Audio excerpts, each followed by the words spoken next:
our work is to make sure that there is a place and space for every kind of voice. We want to welcome the diversity of our population and celebrate the diversity of our population. And if we don't see ourselves in certain aspects of our systems, what message is that giving back to us? It never dawned on me that I could be a principal, because until I got into education and I thought maybe I could do this. And somebody had told me you should apply for this job. And that's how I started in my role of leadership.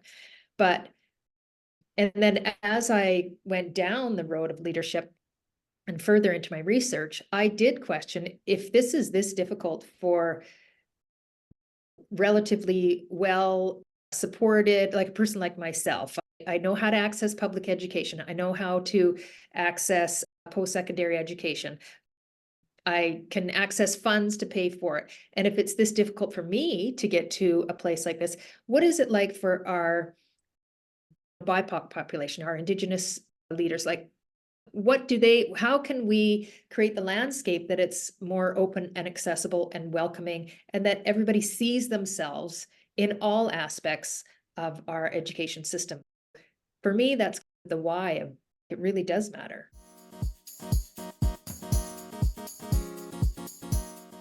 Yes, indeed. Dr. Shannon Behan is back as a guest on our podcast this week.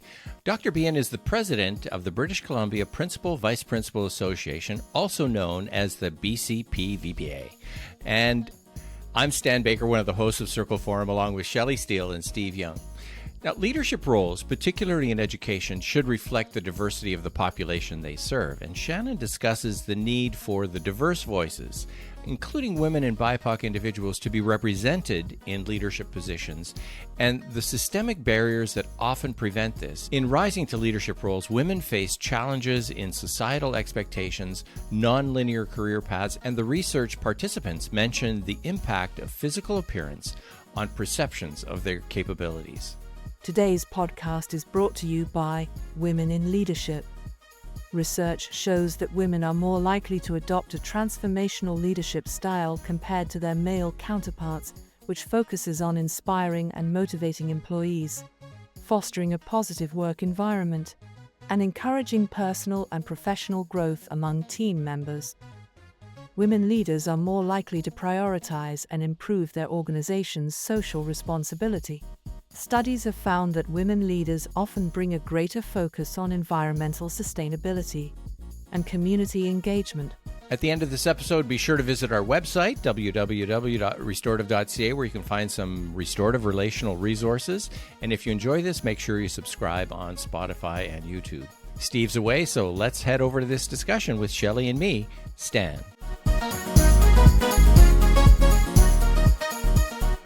Was it your work experience that led you to your dissertation topic?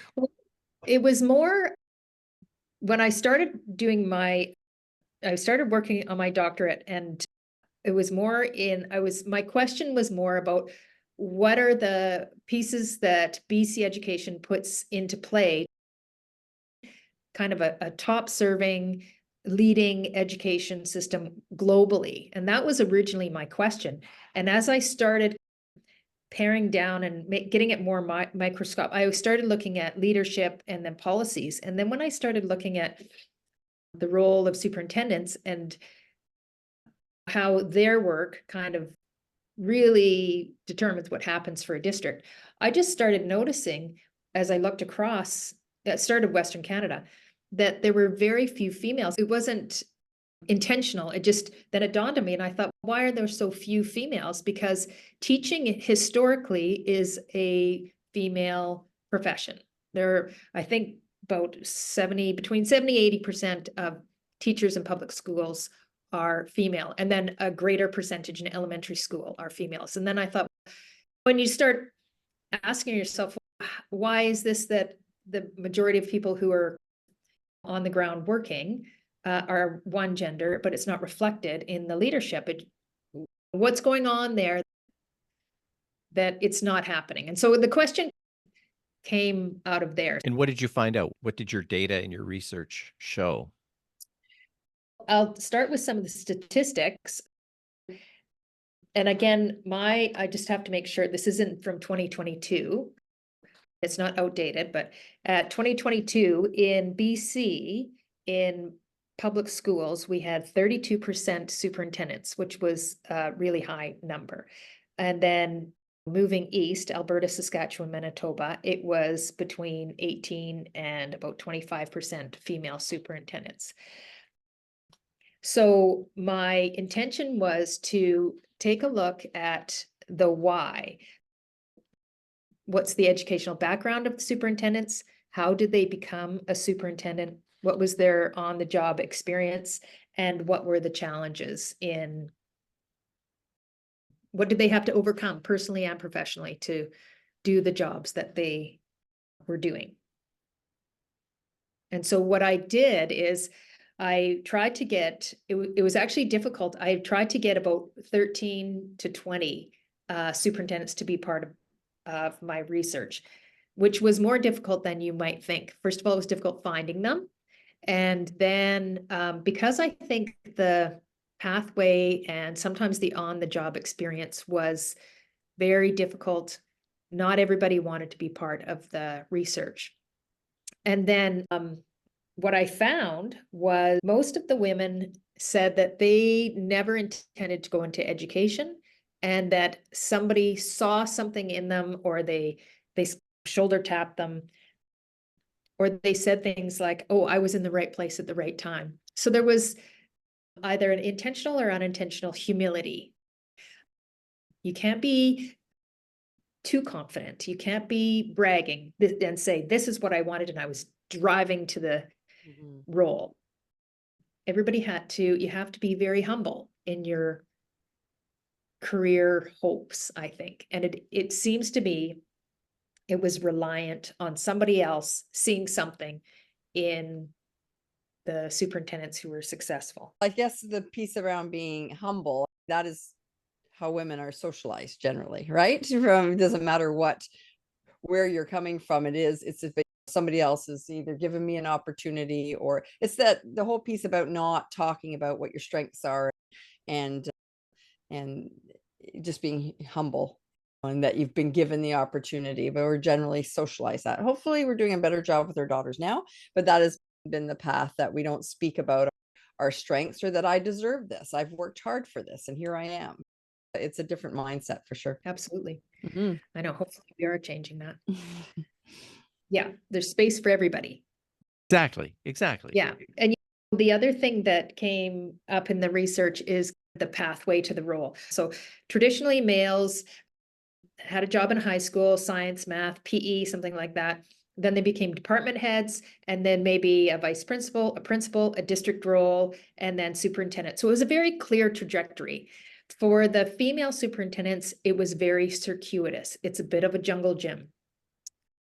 They might start in elementary, they might have a district role, they might have student services role, they might work for the ministry, or they might work for a leadership association in the province, or they might work. So it's very different. It's not a clear trajectory. And when I looked at almost all of the respondents, how it works for women and men is very different. And so part of the next step of that is boards have a really important job in ensuring a diversity of superintendents in districts. So the superintendent is the sole employee of the board. And so our boards also need to have the insight and education into making sure that you see the value of your applicant and it's not only dependent on the fact that they've had this really clear trajectory. It's on the skill and the experience and all the other factors that are involved in hiring your superintendent. I remember this one meeting we were at and it was all the board staff and, it was one of these PD things and they had to sketch something based on instructions, right? And then we were all hold it up. And this is a room of superintendents, people in leadership throughout the board. And we held up our little pictures and they were very similar. And the comment made was, isn't that wonderful how, and these drawings were supposed to mean something about our leadership style, right? One of those things. Yes, and so isn't it wonderful how similar they all are? What a great team we all are. And I didn't have the gumption at that point to stand up in a room of 80 people or whatever to say, that's not good. We shouldn't Yeah. all be looking, you're hiring people that are just like you. And that is not a good team. I did say it privately to a superintendent or in somebody in leadership that I was comfortable with saying, I'm confused. This is not what makes a solid team, that everybody thinks the same way. And I love that story also because on boards, sometimes with some boards, especially as they're initially forming their kind of group, doing their group work to form who they are, their identity, there is the risk of having groupthink Yes. on boards. And so the work of the superintendent or the whoever is leading the board has the work to do to make sure that all voices are heard, because, and you didn't, and I would be in the same place as you. There's no way I would say, this doesn't sit right with me in a group. No way. But that matters. That is said. So however you can say it, because your voice wasn't captured that day, but that would have been important for everybody to hear. And for sure it's changed over time. Yes. But yeah. And then the challenge becomes, how do you create the atmosphere where there's enough trust for people to be able to make comments that don't fit with the groupthink of the board? For example, a number of leaders in boards that I worked with said, for me to succeed and to go on in leadership, I need to duck and wear beige. I don't want to stand out. And there isn't space for more divergent thinking. There isn't space for diversity of opinion. It involves creating a relationship within the people that are working in leadership that allows for risk-taking, and not necessarily out of the box thinking, but just a diversity of opinions. Like you said, I think that's really sad, Shelley, the story. Like It was. that people And they were all can't. celebrating it. I'm like, no, Yeah. this is not good. One of the pieces that I've been really cognizant of when I have my board of directors is that I want to hear those voices. But it's scary to have an opposing opinion, especially if you don't have a lot of kind of traditional power on the board. But what's the environment that is created so that, Shelley, you could say that and it be risk-free? Right. And that requires a leader who is open to hearing it, open to the hard questions. It demands a lot of a leader in that space, because of course it's easier just to say very perfunctory, this is what's happening, this is what you do it, and just duck and cover and wear beige. Right. And then you'll be okay. And that gets to the structure of how some of those kind of interactions are set up. If it's not set up so that people can actually speak to a particular issue or topic from their own perspective, and that they're given the opportunity to do that. And that's, for me, where circles are so powerful, where it gives you the opportunity to hear from people who don't normally speak up often. And it doesn't really matter what group you're in. It doesn't really matter what organization, volunteer or staff meetings. There are some people who dominate those kinds of discussions. What we need to work towards, I think, in all of these different places where people come together in school districts, including the boardroom, is to create space for those voices that we don't hear all the time, and to give them the opportunity, to give them the floor, to give them the turn in the circle. That's where we have a lot to learn from our Indigenous communities in terms of that, the way people come together, the way people make connections, the way people talk.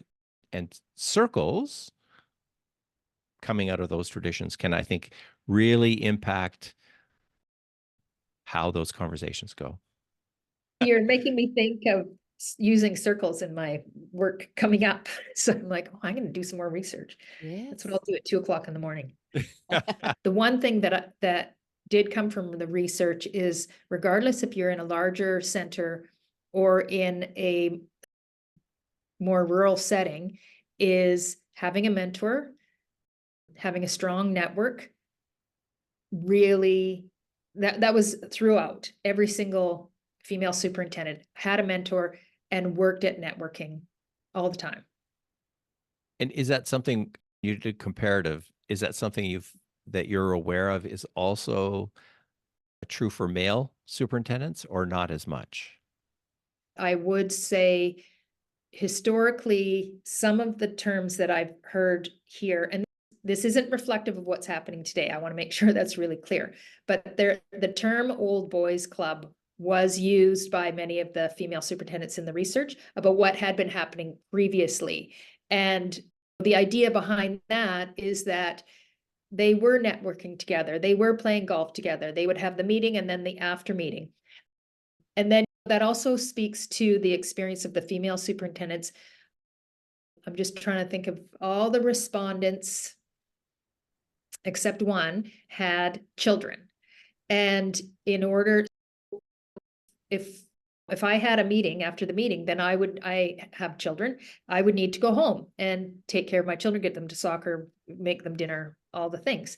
Where at sometimes historically, the men in leadership didn't necessarily have to go home and keep the home front operationalized, keep everything working, picking kids up. I think that the model has changed now. I think that Shelley's, I like to think, I hope, what I see with the up and comers is that there's more sharing, I'd like to think, in taking care of the home in the roles. But historically, going out for 4 hours of golf it just wasn't something that females could do. But if that's where a lot of the networking happens, then naturally that's an element that you're missing out. And that's needed if you are navigating your way to an upper leadership position. So where did the leaders that you spoke with network? Most of them had a formal mentor that they either hired, or it was a formalized process. I think all of them almost had a male mentor, a male superintendent that they connected with as they were navigating. And it could be because there was a shortage of female superintendents at the time. So naturally, I think that would, and then mentoring. So that was the mentoring piece. Navigating the networking element. What they also said was the work-life balance piece, they had to approach it differently. So they spent money on somebody preparing meals for the home and somebody else doing some of the pickups. Sometimes it was a family relation, like a mother would move into the home, so there was an intentional work done to make sure that the work-life balance maintained itself and that they could stay later at a meeting if they needed to, or they could attend a conference far away if they needed to, but they had to be very intentional in that work, or else it just didn't happen. And so the home life impacted their ability to do their work, and they had to be very intentional about making sure their home was taken care of so that they could continue navigating on their career trajectory. I wanted to go back to the route that male versus female superintendents took to get to their goal. Did that impact at all? That it wasn't straight, that there was a circuitous route for females? Did that impact anything for them, positively and or negatively, do you think? I think depending on the individual respondent in the study, sometimes people thought that I'm not sure what the term is, but people thought they got the role because they were, say, they worked with Indigenous ed. And so it's almost like they were undermined in the role because of the circuitous route that they took. So that was one piece of it. But did it impact them? For me, I think that I feel like they maybe having a different experience within the system adds value to the perspective of the leader in the system. One of the things that they did say is if you're being an elementary principal is the death knell to a career trajectory. And really, why is that? Yeah. Historically, it has been proven that if you look at the trajectory of superintendents, they've maybe been to middle school, then high school, and then on from there. But elementary school, it's really hard to move from elementary to a district role. And I was just going through trying to look up trajectories of different leaders in our province currently. And I have noticed, and this is just anecdotally, so I don't have the data, that's starting to change, where you see somebody was a kindergarten teacher and they have a district role. They go along and they have leadership roles in the district. They take on different leadership roles, but historically it has been where they'll play out the rest of their career. And I think people possibly see being a teacher in elementary school is very demanding. Needs of the kids are very different than in high school. It doesn't mean that it's less than, but it is very different. But I sometimes see that because it is a role where the caring looks The very nurturing different, piece. Yeah. and the nurturing piece, sometimes there's less value to that. It's seen as less valuable. That's why I was thinking, I wonder if that's where that came to be, where it's the principal of an elementary school, which is a fantastic job, by the way. It is a beautiful job being a principal in elementary school. It really is. But it can be where you spend the rest of your career. So any surprises, positive or negative, that came out of your research for you? There were a few things that surprised me. And when I was asking kind of why were you successful? And a lot of them talked about their physical being. I was blonde, I'm slim, I'm what we considered traditionally attractive. And I have to say, I was shocked. And it is true, they're blonde and slim, but that element of being physically attractive still was playing in, that was their perception, playing into why they were successful, is the physically fashionable clothes or whatever it is. So that was one thing. And that shocked me when somebody said, oh yeah, I'm blonde. Oh, Rather than okay. how hard they had worked and the Right. education they had furthered themselves with. And Yeah. And then the other piece, and there were a few, these are the kind of disappointing pieces, is that there is still continues to be experienced harassment in the role, where some superintendents left their positions, or depending on the board, feel super well supported, and they use terms like harassed. And so it's a really careful dance that a superintendent has to navigate. But there needs to be a desire on part of the province to support women in leadership. And that's part of the work as a system that we all need to do. Because like I say, if it's this hard for resourced women, what is it like for people who don't feel historically as connected to education and historically as accepted in the system? If it's this difficult for resourced women, what's the experience like for others who aren't as well resourced and navigate and able to navigate? And so those were two, and that was, I set myself a time commitment where I was going to finish my dissertation. And again, I had to stop for a little bit because I was shocked. I thought, are we still here? And it took me a while to process. I knew the data and I thought, okay, but we're making change now. But when I heard that about your physical presentation still counts in their own mind, rather than their hard work, their determination, they're trying to navigate situations, make connections, be educated.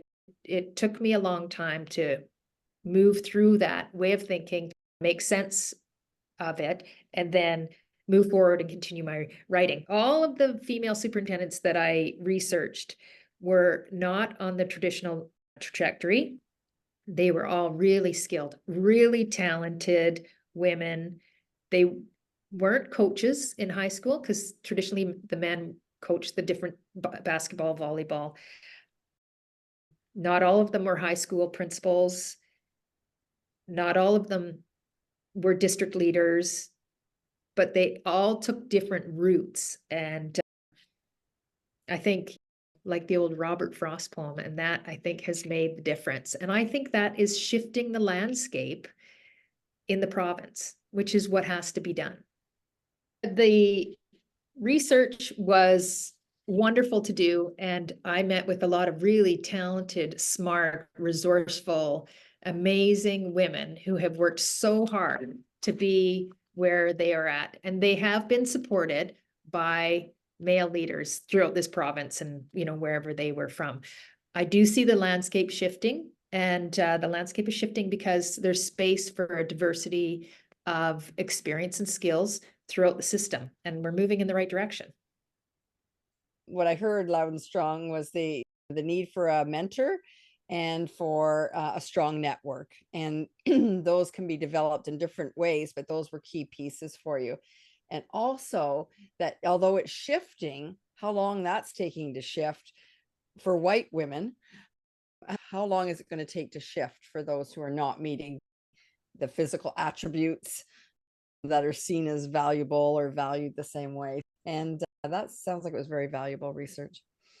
Thank you. Thank you for having me on your show. I Yeah. really appreciate this. Thank you.